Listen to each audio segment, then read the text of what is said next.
Perfecto. Bien, pueden escucharme, ¿verdad? Se ve y se escucha muy bien, doctor. Vale, excelente.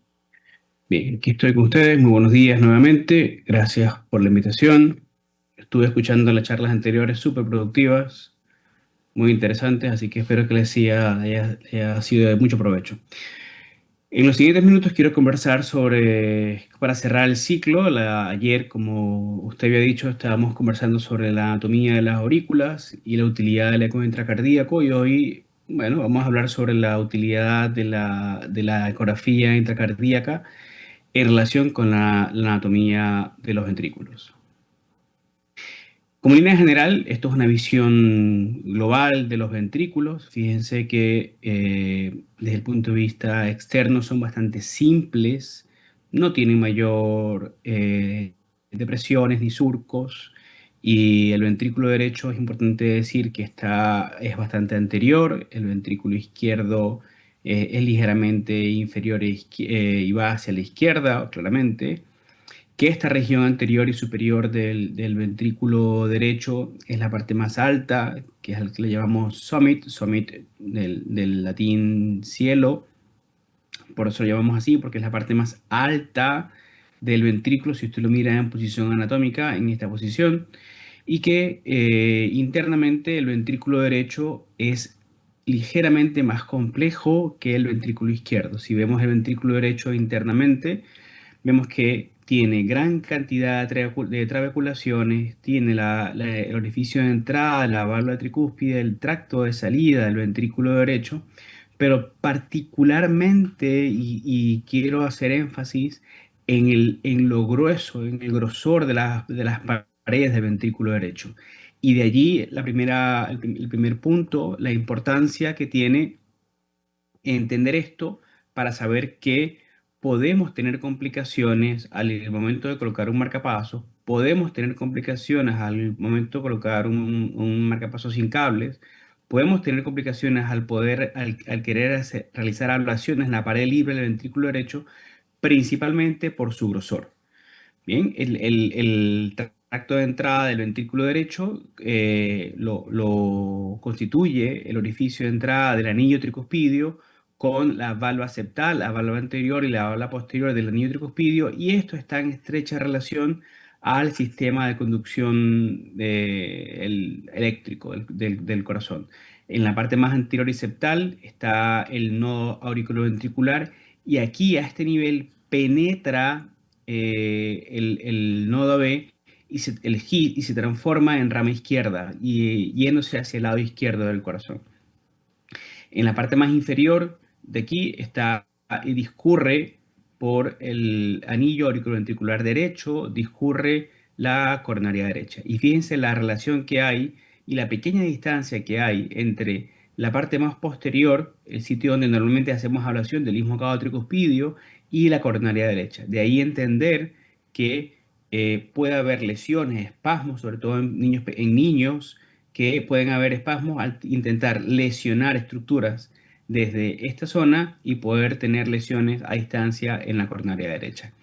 Esto es un ejemplo de, de un paciente justamente no era una vía, como hablaban anteriormente, pero era una extrasístole que venía de la parte más septal y anterior del ventrículo derecho, una extrasístole medio septal con señal de campo cercano de His, y entendiendo la anatomía y sabiendo que está en esta zona, lo que hicimos fue dirigir el catéter prolapsando el catéter por encima de la válvula tricúspide, guiándonos por la raíz de la aorta y haciendo la oración en este punto, logramos desaparecer la extrasístole ventricular sin riesgo de mayor daño. Esto es el pace mapping, que es la zona, la topoestimulación, para entender que estamos en el sitio correcto de la ablación.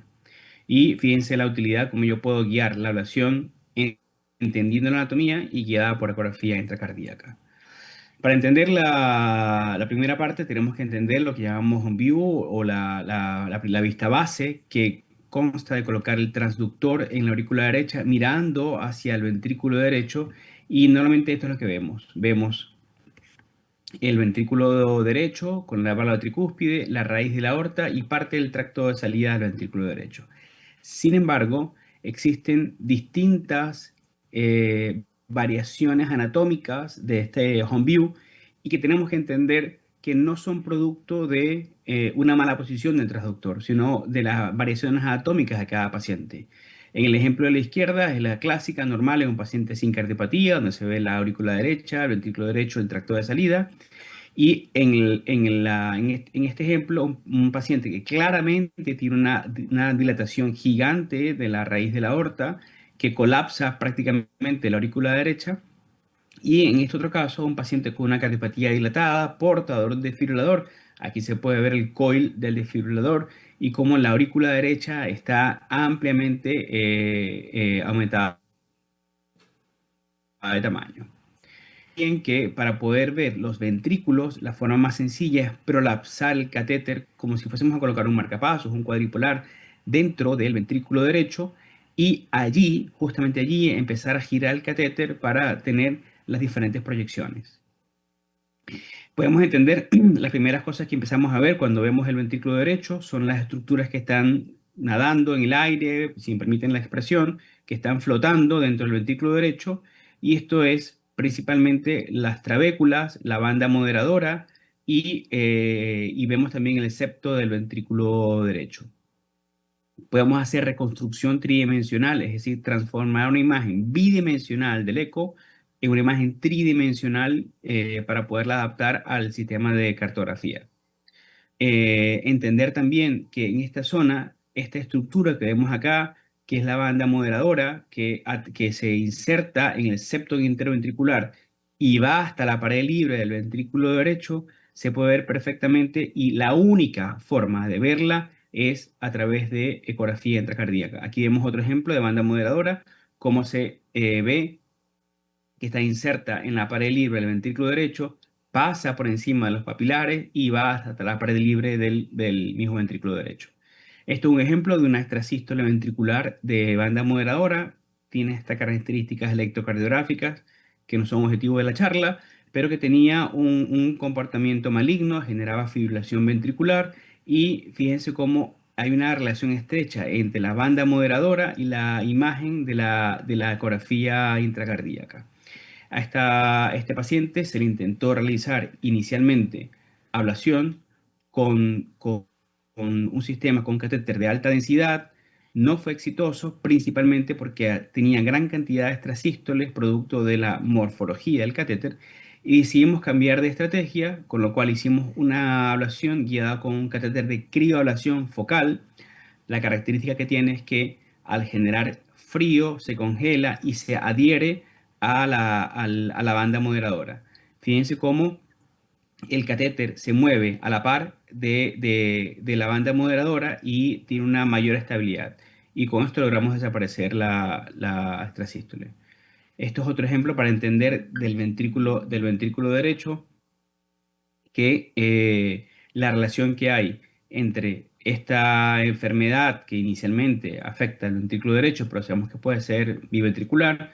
Fíjense cómo yo puedo ver y cómo es capaz de reproducir la imagen de resonancia cardíaca de estas zonas de infiltración fibroadiposa en el eco intracardíaco. Es decir, es fidedigna la imagen que se genera a través de la ecografía. El ventrículo izquierdo, pasamos al ventrículo izquierdo. El ventrículo izquierdo tiene otras características. Es mucho más grueso. Si recordamos la pared libre del ventrículo derecho y comparamos con la pared libre del ventrículo izquierdo, esta pared es mucho más gruesa. Perdón. Eh, y tiene dos estructuras que son fundamentales de reconocer inmediatamente, que son los músculos papilares. El músculo papilar que está más hacia arriba es el anterolateral y el músculo papilar que está en relación más pegado al septum es el posteromedial. Pueden conseguir distintas denominaciones, pero esta es la denominación más frecuente en los libros de electrofisiología y en los papers, donde van a encontrar estas características. Desde el punto de vista anatómico, los músculos papilares tienen una gran variación, es decir, Usted puede encontrar dos músculos papilares, puede encontrar un músculo papilar gigante con dos cuerdas diferentes a cada valva mitral. Usted puede encontrar dos músculos con dos cabezas, con una cabeza. Es decir, cada vez que usted explore el ventrículo, se va a dar cuenta que los músculos papilares son una de las estructuras con mayor variación anatómica que va a encontrar. Otro punto importante para destacar acá es esta zona, que es el receso posteroseptal del tracto de salida del ventrículo posterior inferior del ventrículo izquierdo, que es, en los pediatras lo conocen bien, cuando esto se daña, hay un defecto que se llama efecto Herbode, que comunica la aurícula derecha con el ventrículo izquierdo, y que puede ser sitio de origen de arritmias e incluso puede ser un lugar para poder acceder al ventrículo izquierdo cuando tenemos válvulas aórticas y mitrales que no podemos acceder de forma convencional. Esto es un ejemplo para entender cómo estamos haciendo una evaluación de un músculo papilar. En este caso, un papilar con dos cabezas, no tiene posteromedial. Fíjense que un solo papilar lleva una cuerda tendinosa a cada valva mitral y en la cabeza del papilar estaba generándose una extrasístole ventricular.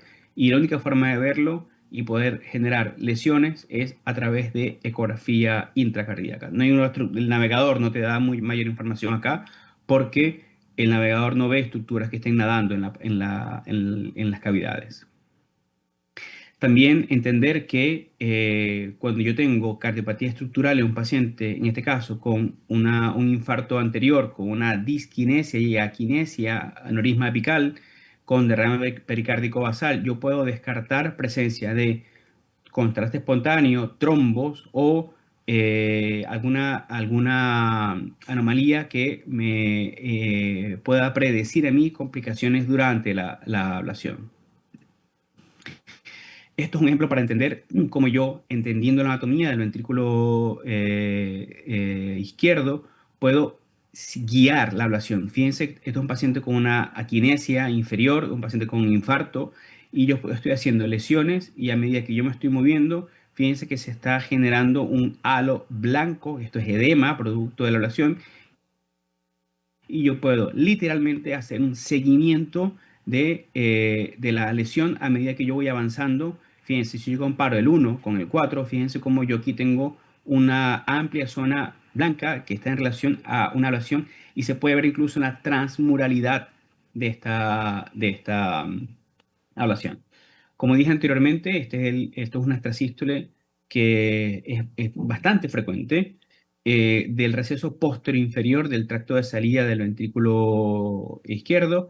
Fíjense esta imagen, aquí la estamos viendo en diferentes proyecciones anatómicas. Fíjense que esta imagen delgada que está justo por debajo de la emergencia de la aorta, está en la parte más posterior e inferior del tracto de salida del ventrículo izquierdo. Y fíjense esta imagen. Voy a poner transparente esta pieza anatómica y fíjense que es muy sencillo de ver con el eco. Lo que hace falta es prolapsar el catéter de alación justo por debajo de la aorta e irse posterior. Fíjense, esto que vemos acá es la aurícula derecha, aquí estaría el receso y aquí está el origen de la extrasístole ventricular. Usted puede acceder tanto de la aurícula derecha como desde el ventrículo izquierdo.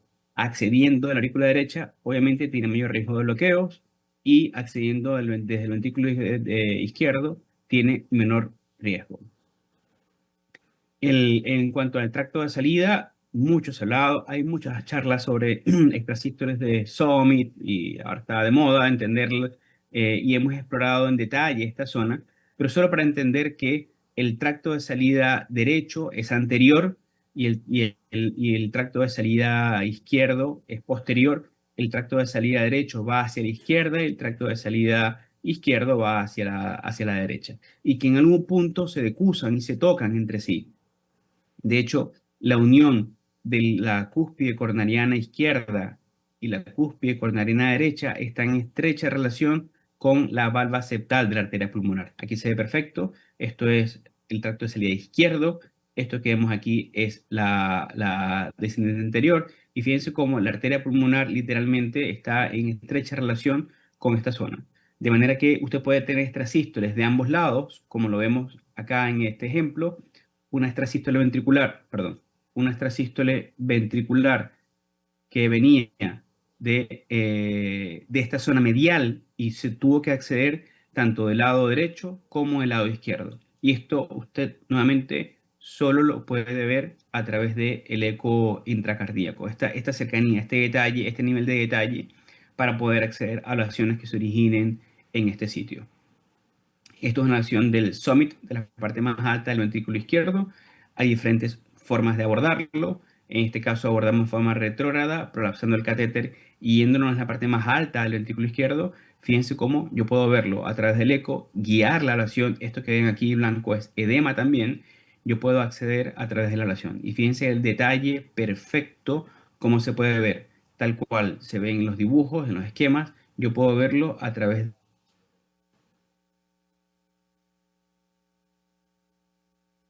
del eco. En 2 minutos quiero mostrarle un caso que hice hace unos días atrás, y es que yo puedo de alguna forma predecir la localización de las caras. Hay un par de papers sobre esto, viendo el eco. Fíjense, esto es un paciente con una miocardiopatía dilatada no isquémica.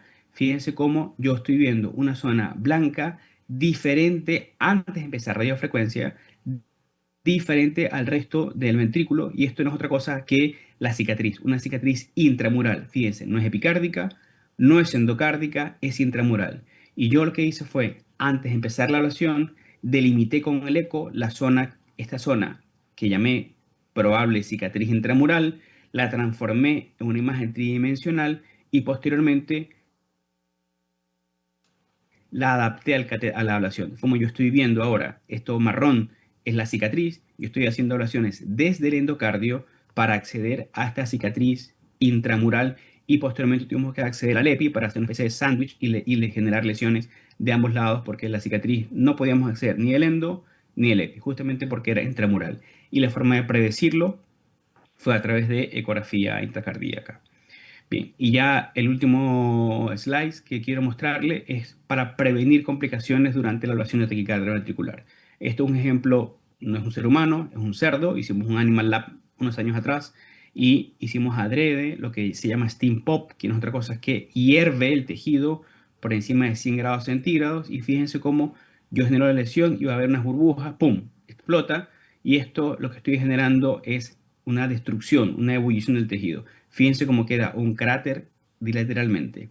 Normalmente, si esto pasa en el ventrículo, dependiendo de la pared, si es ventrículo derecho, es sinónimo de derrame. Si pasa en el septo interventricular, normalmente no pasa nada, pero yo puedo verlo y poder saber que estoy generando este tipo de lesiones antes de generar una complicación clínica en el paciente. Eso es todo lo que tengo por hoy, así que muchas gracias por su atención.